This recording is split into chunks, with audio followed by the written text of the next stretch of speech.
there, welcome to Orientation Mobility with Brooke. I'm Brooke, and today we're going to help your child develop their ability to use constant contact technique and two-point touch technique.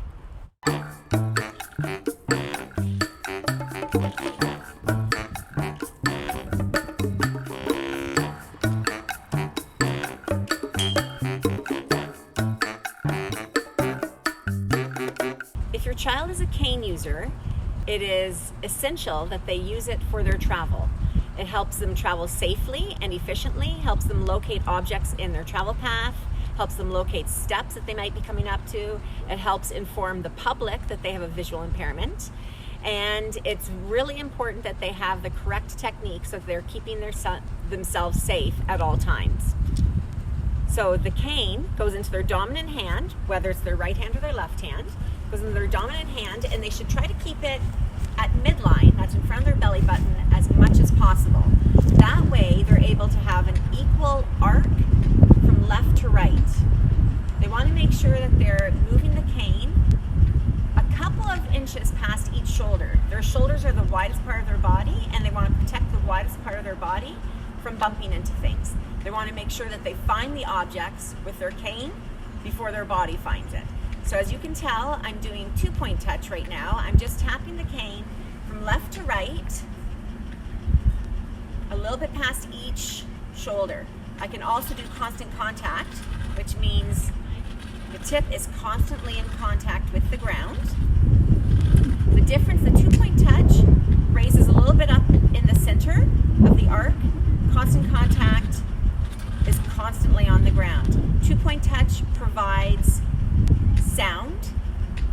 The tapping of the cane helps people locate different objects because the sound of the cane bounces off other objects around them. Often what I notice with many of my students is their hand begins to drop to the side as they're using the cane. Instead of keeping it in front of their body, it drops down to their side. Now, if it drops down to their right side, if it's in their right hand, then when they're moving the cane, they're mostly just covering the right side of their body. They're not actually moving it far enough over to the left side to protect the left side, or vice versa. If it's on their left side, then they're mostly just moving it and protecting the left side of their body. A way that they can help keep it in front of their body is by taking their free hand and pulling their cane arm towards their side. This helps position the cane so that it goes into the correct spot near their belly button. Something else that I have some of my students do is I will have them take a cane buddy, like a stuffed animal, and they'll just put it right underneath their arm. And that also will help position that cane. So this is an example of how they would hold the cane buddy under their arm.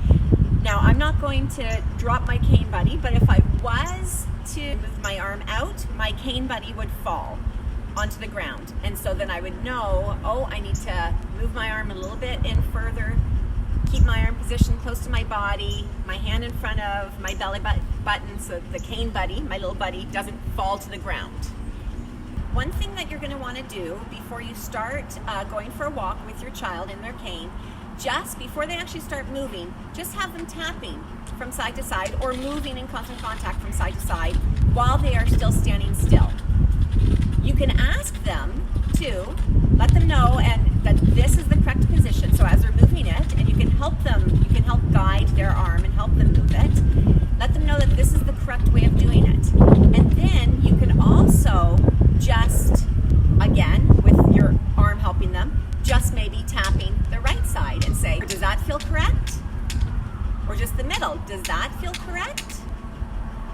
Or just the left, does that feel correct? So all of these answers should be no, because what should feel correct is the cane goes from side to side. So you could say, that's correct. We go from right to left to right to left. And when you're walking with your child and they're using their cane, if you just walk behind them, you should actually see that the tip of their cane, if you're walking behind, you should see that the tip of their cane is going past each shoulder. If you can't see the tip of their cane going past each of their shoulders, then they're not arcing it wide enough. So whether, again, it's constant contact, which many of my students use, or if it's two-point touch, with some other students that I have used, it should be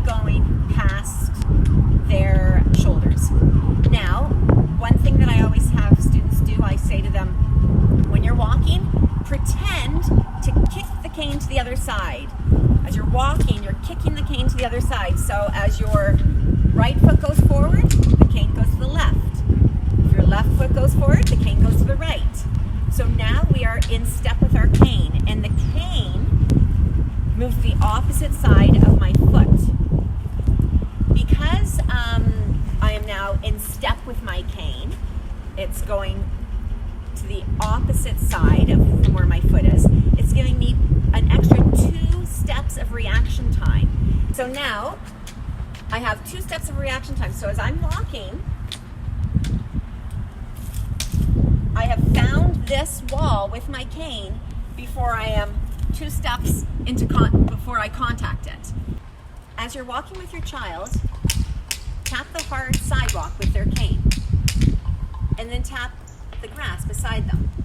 Talk about the differences that it feels beneath the cane tip, the way it sounds. It sounds very loud on the sidewalk, it sounds very quiet, and it's squishy on the grass. It's hard and loud on the sidewalk, and it's squishy and quiet on the grass. If we walk across the grass, ask your child to tell you when it has changed, when the surface has changed. Oh, I can hear that the surface has changed. That feels like a sidewalk. It sounds like a sidewalk. Yep, that's the sidewalk under my feet. There's a little bit of grass, and then there's a sidewalk again. Oh, there's grass again. So just do these type of activities with your child so that they get used to feeling the difference and hearing the difference of what their cane is finding. As many of my students know, I often sing songs to help them learn the techniques and the skills that they are learning. One such song that they would know and that you might want to sing with them is Side to Side, Sweep Your Cane Wide. Side to Side, Sweep Your Cane Wide. Do do do do do do do do do. Another song that I sing with my students to help them remember to use their cane and to move it from side to side as they're walking is Sweep, sweep, sweep your cane as we go along, left and right as we go along.